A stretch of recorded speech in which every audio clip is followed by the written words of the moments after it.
ఫిబ్రవరి 14 మధ్యాహ్నం 3:15 భారతావని భగ్గుమన్న రోజు. ఉగ్రమూకలు మన వీర జవానులను వెన్నుపోటు పొడిచిన రోజు. ఎదురుగా వచ్చి ఢీకొట్టే దమ్ము లేక దొంగ దెబ్బతో 40 మంది వీర జవానులను పొట్టన పెట్టుకున్న రోజు. అసేతు హిమాచలం సైతం కంటతడి పెట్టుకున్న ఆ రోజు ఫిబ్రవరి 14. మనకి రక్షణగా ఉండే వీర జవానులు అసువులు బాసిన రోజు.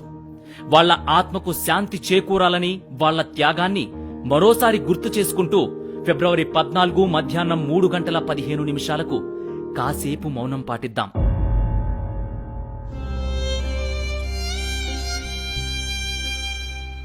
మనకి కావాల్సింది మన దేశ సంస్కృతి సంప్రదాయం, అంతేకాని పరాయి దేశాల వ్యాలంటైన్స్ డేలు కాదు. జై హింద్, జై జవాన్.